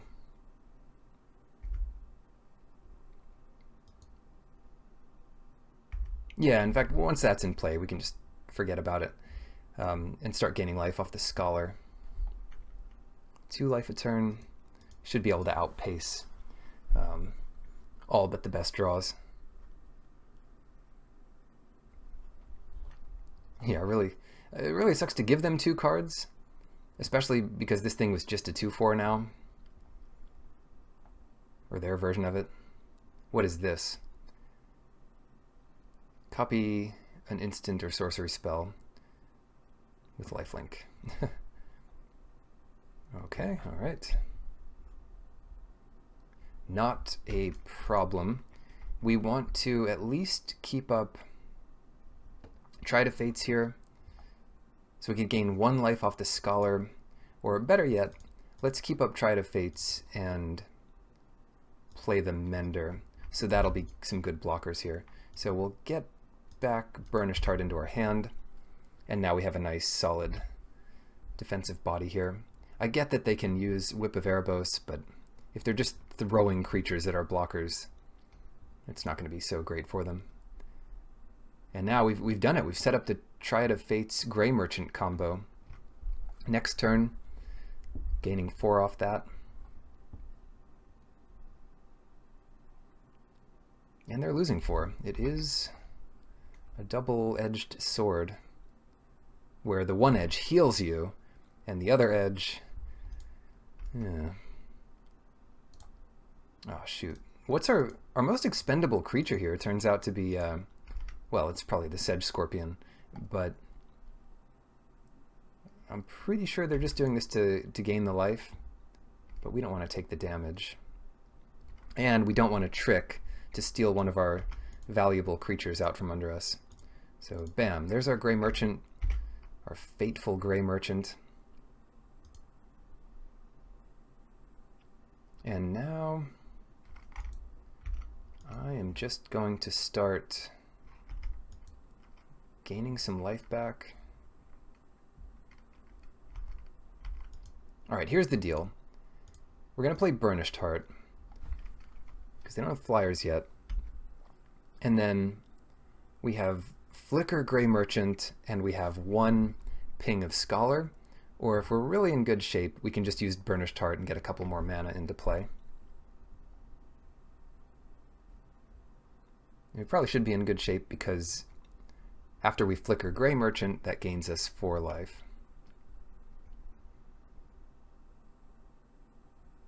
Whoa, we're gonna get attacked by a 3/3. Oh no. I mean, that keeps their life total high, but it doesn't do anything to us. Oh dear. In any case, let's just do something like this. Happy? Is this what you wanted to happen? They're going to copy... Oh, they're just regenerating the Wanderer. And I imagine they attacked like this so they could target Artisan of Forms with something. But we're not really going to let all this happen. So what we'll do is sack Burnished Heart. We don't want that to die. Get a Plains and a Forest, because we might have a double green play. We don't need the second Plains, but I don't know. Try to Fates can use them. And then if this isn't going to kill our Gray Merchant, then we don't need to flicker it. All that would do there is stop them from gaining 3 life, which I guess was my original plan. But yeah, I probably should have just done that. And then we're saved from another Pharika's Cure. Oh well, it's not my current format of expertise, but I remember enough going on, and we really set up the hard lock here, even if it's going to take us a little time to get going. there's not much they can do anymore. So I'm going to play this second Burnished Heart.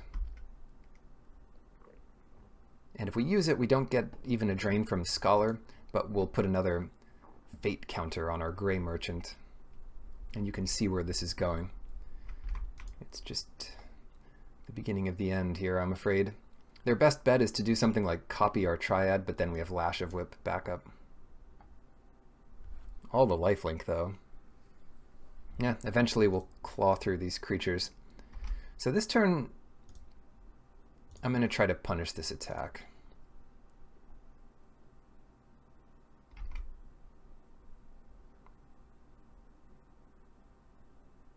Regenerate there. Yeah, that doesn't really affect anything.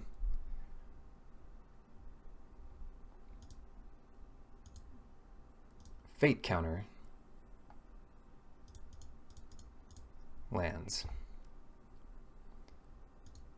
Now we basically don't care what lands we get. Nessian Asp doesn't affect anything.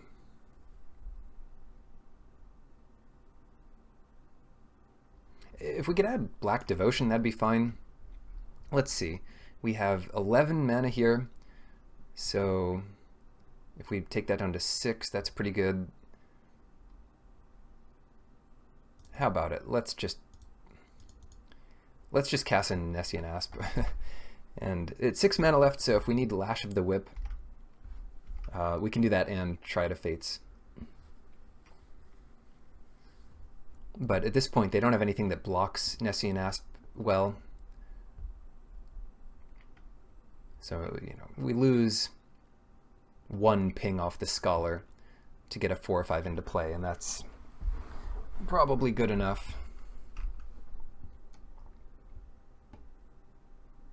What a strange clone this Artisan of Forms, just really clunky. I mean, it's fine.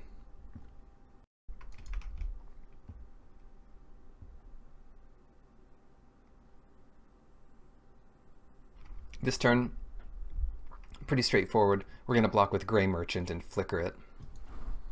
Because I assume they just have plenty of mana left up and it stops them from gaining something, and we're going to flicker the Gray Merchant anyway.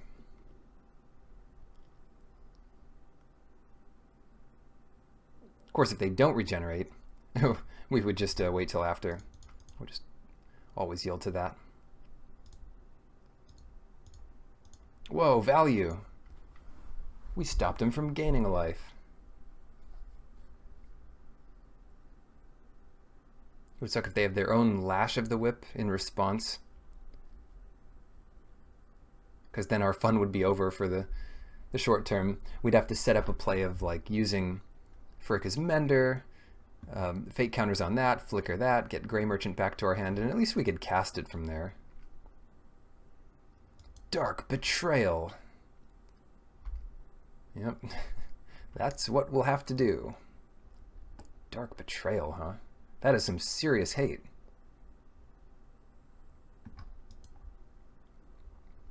One mana instant, destroy target creature, but has to be black. Why couldn't I use the Charlatan? Because I don't have, wait. Oh, you gotta hold control.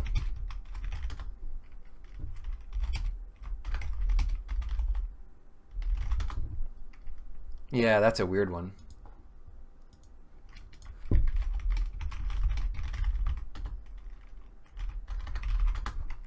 Yeah, well, sorry. I mean, they're going to lose this game. It's just a matter of how long it's going to take. There's some confidence for you.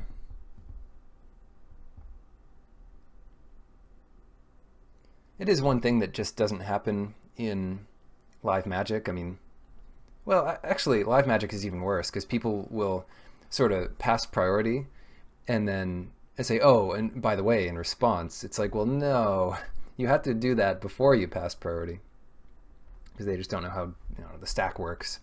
But online, there's no stop for it, so you have to know the secret button to press to hold priority. And I know the secret button.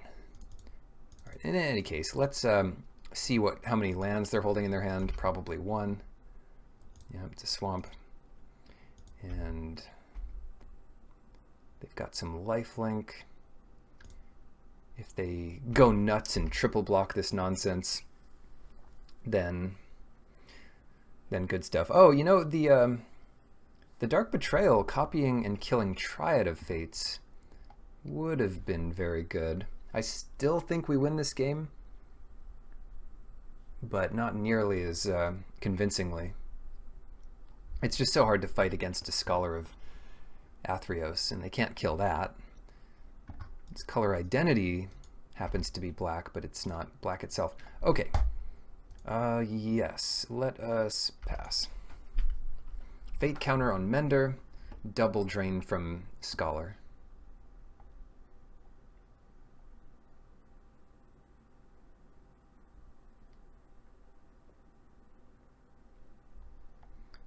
Paying costs. Thoughtseize us.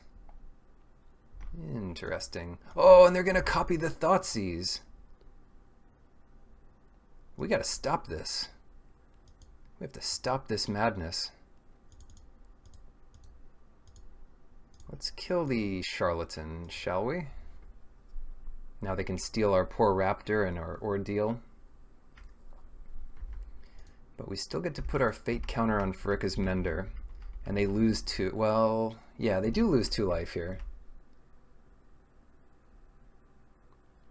Or 4 life, I mean. 2 volleys of 2 life.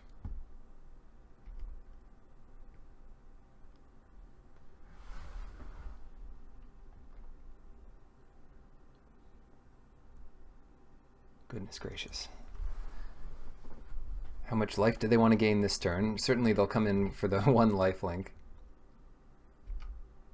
They're coming in for a whole bunch.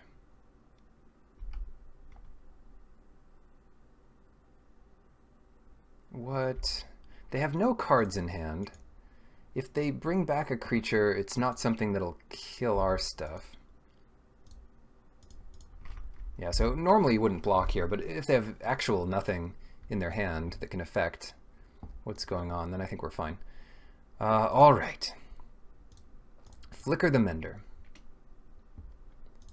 And I suppose they want their lifelinker back, or their regenerator back to block our bigger guy.